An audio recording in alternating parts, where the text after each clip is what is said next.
اعدلوا هو اقرب للتقوی، انصاف کرو یہ تقوی کے زیادہ کرو۔ مدرسے میں انصاف کرنا سکھایا جاتا ہے، مدرسے میں ہر حقدار کو اس کا حق دینا سکھایا جاتا ہے، مدرسے میں ہر ایک کے حقوق بتائے جاتے ہیں۔ پڑوسیوں کا کیا حق ہے یہ مدرسے میں پڑھایا جاتا ہے، رشتہ داروں کا کیا حق ہے یہ مدرسے میں پڑھایا جاتا ہے، عزیز و اقارب کا کیا حق ہے یہ مدرسے میں پڑھایا جاتا ہے، بیوی کے کیا حقوق ہیں یہ مدرسے میں بتائے جاتے ہیں، ماں باپ کے کیا حقوق ہیں یہ مدرسے میں بتائے جاتے ہیں، بڑے بھائی کا کیا حق ہے یہ مدرسے میں بتایا جاتا ہے۔ مدرسے میں کیا پڑھایا جاتا ہے؟ مدرسے میں پڑھایا جاتا ہے لعنت اللہ علی الکاذبین، جھوٹ بولنے والوں پر اللہ کی لعنت ہے، یہ مدرسے میں پڑھایا جاتا ہے۔ مدرسے میں پڑھایا جاتا ہے وَقَضَىٰ رَبُّكَ أَلَّا تَعْبُدُوا إِلَّا إِيَّاهُ وَبِالْوَالِدَيْنِ إِحْسَانًا إِمَّا يَبْلُغَنَّ عِندَكَ الْكِبَرَ أَحَدُهُمَا أَوْ كِلَاهُمَا فَلَا تَقُل لَّهُمَا أُفٍّ وَلَا تَنْهَرْهُمَا وَقُل لَّهُمَا قَوْلًا كَرِيمًا۔ یہ مدرسے میں پڑھایا جاتا ہے کہ اپنے رب کے سوا کسی کی بندگی نہ کرو اور اپنے ماں باپ کے ساتھ میں حسن سلوک کرو، اپنے ماں باپ کے ساتھ میں بھلائی کرو۔ جب وہ دونوں بڑھاپے کو پہنچ جائیں یا ان میں سے کوئی ایک بڑھاپے کو پہنچ جائے فَلَا تَقُل لَّهُمَا أُفٍّ، تو انہیں اف بھی نہیں کہنا، انہیں چھڑکنا نہیں، انہیں ڈانٹ ڈپٹ کرنا تو بہت دور کی بات۔ جب بھی بولنا ہے تو محبت سے بولنا ہے، جب بھی بولنا تو پیار سے بولنا۔ ماں باپ کا ادب کرنا مدرسے میں سکھایا جاتا ہے، ماں باپ سے پیار کرنا مدرسے میں سکھایا جاتا ہے، ماں باپ سے محبت سے بات کرنا مدرسے میں سکھایا جاتا ہے۔ اب آپ دنیا کا جائزہ لے لیجئے، ماں باپ ایسی منزل پہ پہنچ جائیں کہ وہ صرف چارپائی پہ بیٹھے رہے، اب ان کو کھانا بھی چارپائی پہ دینا ہے۔ اب وہ اگر معذور ہیں جانے سے باتھ روم وغیرہ میں بھی، تو مجھے بتاؤ وہ بیٹے جو دنیاوی تعلیم حاصل کیے ہوئے ہیں، ایسے بیٹوں کو میں نے اپنی آنکھوں سے دیکھا کہ ایسے عالم میں ماں باپ کو بوجھ سمجھتے ہیں، وہ سوچتے ہیں کہ میرے ماں باپ سے میرا پیچھا چھوٹ جائے، اور اگر بیٹا عالم یا حافظ ہوتا ہے تو ایسے وقت میں ماں باپ کی خدمت کرنے کو وہ اپنے لیے جنت سمجھتا ہے، ایسے عالم میں ماں باپ کی خدمت کرنے کو وہ اپنے لیے سرمایہ حیات سمجھتا ہے۔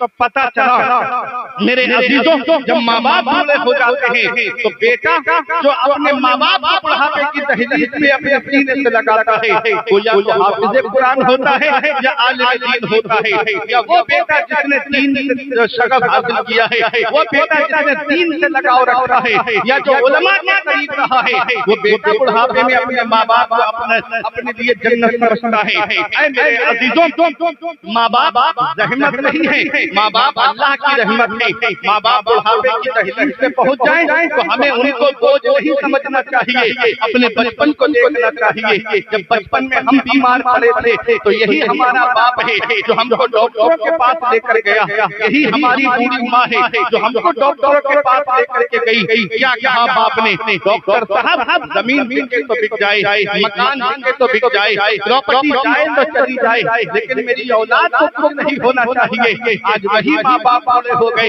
ہم نے ان کے بستر گھر سے باہر کر دیے۔ آج وہی ماں باپ ان کے جسم کی ہڈیوں نے جواب دے دیا، آج ہم نے ان کو تینوں جھوپڑیوں میں رہنے پہ مجبور کر دیا۔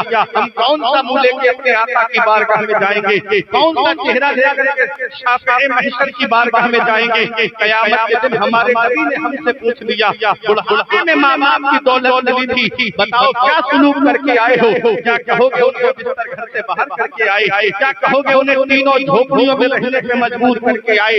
یاد رکھنا نیپال میں رہنے والوں، ہر چیز تمہیں سوشل میڈیا پہ نہیں ملے گی، ہر چیز تمہیں انٹرنیٹ پہ نہیں ملے گی، ہر چیز تم کو گوگل پہ نہیں ملے گی۔ کچھ زندگی جینے کے طریقے ماں باپ کے پاس بیٹھنے سے ملتے ہیں، کچھ زندگی جینے کے طریقے ماں باپ کے پاس بیٹھنے سے آتے ہیں۔ آج موبائل نے اتنا دور کر دیا اولاد کو، باپ چارپائی پہ بیٹھا ہے، بیٹا موبائل میں لگا رہے گا، باپ سے بات کرنے تک کی توفیق نہیں ہوتی، باپ سے بات کرنے تک کی توفیق نصیب نہیں ہوتی۔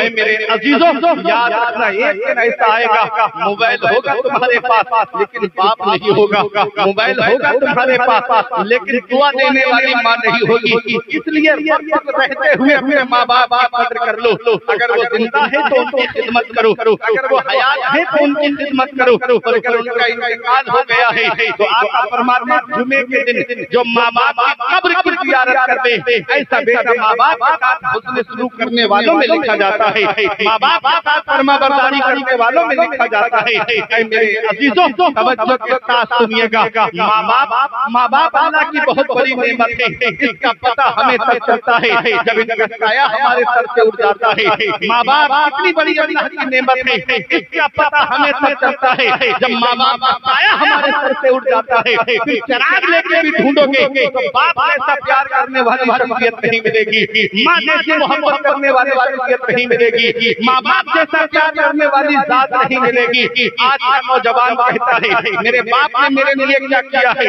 یہ مکان میں نے اپنی محنت سے بنایا، یہ کاروبار میں نے اپنی محنت سے کھڑا کیا، یہ پراپرٹی میں نے اپنی محنت سے بنائی ہے، میرے باپ نے میرے لیے کیا کیا۔ تو اس سے کہو کہ جب تجھے چلنا نہیں آتا تھا تو باپ نے انگلی پکڑ کے تجھ کو چلنا سکھایا، جب تجھے کھانا نہیں آتا تھا تب ماں نے تیری چھوٹے چھوٹے لقمے رکھ کے تیرے منہ میں تجھ کو کھانا سکھایا۔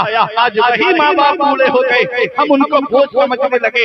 یاد رکھنا اس وقت کے بارے میں تو سوچا بھی نہ تھا، بیٹے کے بڑھاپے میں ہوئی ختم رسائی، گھر بار تو بانٹ لیے شوق کے قربان، حصے میں کسی کے مگر ماں نہیں آئی، وقت ٹھکرا دے گا ایک دن میری ساری یہ قربانیاں، دامن امید میں فقط ناکامیاں رہ جائیں گی۔ شادیوں کے بعد تو بیٹے الگ ہو جائیں گے، ہاتھوں میں باپ کے ہاتھوں میں فقط بیساکھیاں رہ جائیں گی۔ بڑھاپا کیا جوانی کیا یہ بچپن بانٹ لیتے ہیں، نہ ہو گھر میں گنجائش تو آنگن بانٹ لیتے ہیں، نہیں منظور حصے میں کسی بیٹے کو اپنی ماں، مگر آپس میں بوڑھی ماں کے کنگن بانٹ لیتے ہیں۔ سبحان اللہ۔ کسی بیٹے کو اپنی ماں مگر آپس میں بوڑھی ماں کے کنگن بانٹ لیتے ہیں۔ میرے عزیزوں، کبھی تمہیں یہ لگے کہ میرے باپ نے میرے لیے کیا کیا ہے تو چلے جایا کرو نیپال بارڈر کی طرف، چلے جایا کرو روپیڈیا کی طرف، اور وہاں دیکھو کچھ لوگ تمہیں ایسے ملیں گے، کوئی آٹو رکشہ چلا رہا ہے، کوئی فور ویلر لے کے کھڑا ہے، کوئی بس لے کے کھڑا ہے، کوئی ٹرک لے کے کھڑا ہے۔ یہ ایک باپ ہی تو ہے جو سوچتا ہے 4 پیسے جمع ہو جائیں گے، میری اولاد کے خرچے میں کام آئیں گے، میری اولاد کی پڑھائی میں کام آئیں گے، میری اولاد کی تعلیم میں کام آئیں گے۔ میرے عزیزوں، باپ اللہ کی بہت بڑی نعمت، پتہ تب چلتا ہے جب باپ کی چارپائی گھر سے اٹھ جاتی ہے۔ یہ دلی کمانے جانے والا باپ ہی تو ہے، یہ بنگلور کمانے جانے والا باپ ہی تو ہے، یہ سعودی 3 سال کے لیے کمانے جانے والا باپ ہی تو ہے۔ باپ کیا نہیں کرتا اپنی اولاد کے لیے، باپ کون سی قربانی نہیں دیتا اپنی اولاد کے لیے۔ دیا تھا ابا نے جو ایک جھومر بیچ ڈالا تھا، خوشی سے اپنے ارمانوں کا دفتر بیچ ڈالا تھا، بلندی مل گئی تو بھول بیٹھے ہیں وہی بیٹے کبھی جن کے لیے امی نے زیور بیچ ڈالا تھا، بلندی مل گئی تو بھول بیٹھے ہیں وہی بیٹے کبھی جن کے لیے امی نے زیور بیچ ڈالا تھا۔ آنکھیں خراب ہو گئی اولاد پال کر، اولاد بات کرتی ہے آنکھیں نکال کر، جیتے جی ماں باپ، جیتے جی اولاد کو دیکھنے کو وہ ترس گئے، مرنے کے بعد آتے ہیں بیٹے جہاز سے۔ یہ حال ہے آج کی اولاد کا۔ میرے عزیزوں، اگر ماں باپ زندہ ہیں تو ان کی قدر کرو، ماں باپ حیات ہیں تو ان کی خدمت کرو۔ یہ وہ نعمت ہے کہ جس دن یہ نعمت گھر سے چلی گئی اس دن چراغ لے کے بھی ڈھونڈو گے تو ماں باپ جیسا پیار کرنے والی شخصیت نہیں ملے گی، ماں باپ جیسی محبت کرنے والی شخصیت نہیں ملے گی۔ ماں باپ کا کیا ادب ہے یہ مدرسے میں پڑھایا جاتا ہے، مدرسے میں پڑھایا جاتا ہے ہما جنتوں کا ہما ناروں کا۔ تمہارے ماں باپ تمہاری جنت بھی ہے اور تمہارے ماں باپ تمہاری جہنم بھی ہے۔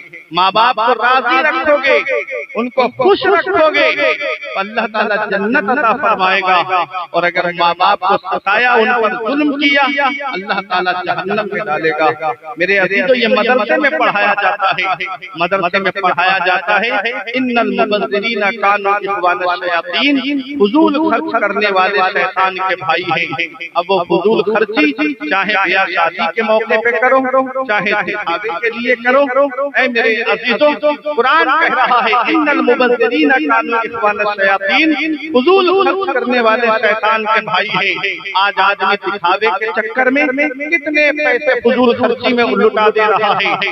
غریب بیٹیاں گھروں میں شادی کے لیے بیٹھی ہیں، ان کی شادی کا نمبر تک نہیں آ رہا ہے۔ اللہ اکبر، ایک بیٹی کی شادی میں اتنا قرضہ ہو جا رہا ہے کہ اور بیٹیوں کے بالوں میں چاندی اتر آ رہی ہے، ان کی شادی کا نمبر تک نہیں آ پا رہا ہے۔ اللہ اکبر، اے میرے عزیزوں میں آج ایک پیغام آپ کو جلسے سے دے کے جا رہا ہوں۔ یہ تعلیم القرآن کانفرنس ہے، قرآن کی تعلیم دیا ہے اور تعلیم کہاں سے ملتی ہے، بس یہی چیز بتا کے میں اپنی جگہ بیٹھنے جا رہا ہوں۔ مدرسوں میں فضول خرچی سے روکا جا رہا ہے، یہ فضول خرچی کرنے والے شیطان کے بھائی ہیں۔ آج شادیوں میں دکھاوے کے چکر میں، امیر لوگوں کی شرکت کرنے کے چکر میں، امیر لوگوں کو دکھانے کے چکر میں غریب لوگ قرض لے کر کے بڑی بڑی شادیاں کرنے کی کوشش کرتے ہیں۔ آج شادیوں میں اسٹینڈنگ کھانے کر رہے ہیں، پہلے جانور کھڑے ہو کر کے کھاتے تھے۔ آپ جائیں گے جہاں پر بھینسیں وغیرہ پالی جاتی ہیں یا جہاں گائے وغیرہ پالی جاتی ہیں، آپ اس میں گھسیں گے تو آپ دیکھیے گا جا کر کے سارے جانور آپ کو کھڑے کھڑے کھاتے ہوئے ملیں گے، ایک دوسرے کا منہ دیکھتے ہوئے ملیں گے۔ آج انسان بھی وہی طریقہ اپنا رہا ہے۔ اللہ نے اسے اشرف المخلوقات بنایا، اللہ نے اس کو انسان بنایا۔ اے میرے عزیزوں، اور یہ بھی شادیوں میں جا کر کے کھڑے ہو کر کے کھا کر کے جانوروں والے طریقے کو زندہ کر رہا ہے۔ اللہ اکبر، یہ حال ہے آج انسان کا۔ کھانا تو بیٹھ کے کھانا چاہیے تھا، دسترخوان بچھا کے کھانا چاہیے تھا، اور طریقہ کون سا اپنایا؟ کھڑے ہو کر کے جو جانوروں کا طریقہ ہے اس طریقے کو اپنایا آج کے مسلمان نے۔ اللہ اکبر، کیا جواب دو گے پیغمبر اسلام کو؟ کیا جواب دو گے مدینے والے مصطفیٰ کو؟ میرے آقا کے ایک صحابی ایک مجلس میں پہنچے تو آپ کے ہاتھ سے ایک لقمہ گر گیا۔ اس وقت کے وہ حاکم تھے، جب لقمہ گر گیا تو آپ نے لقمہ اٹھایا اور اسے صاف کیا اور صاف کر کے کھا لیا۔ کسی نے بغل میں بیٹھے ہوئے کہا حضرت یہ کام کیا کر رہے ہو؟ اتنے بڑے بڑے فلاں فلاں علاقے کے فلاں فلاں شہر کے فلاں فلاں ملک کے امیر یہاں پر بیٹھے ہیں اس مجلس میں اور آپ ان کے سامنے زمین سے روٹی کا لقمہ اٹھا کر کے کھا رہے ہو۔ تو ایک جواب دیا تھا، ان گواروں کے چکر میں اپنے نبی کی سنت تو نہیں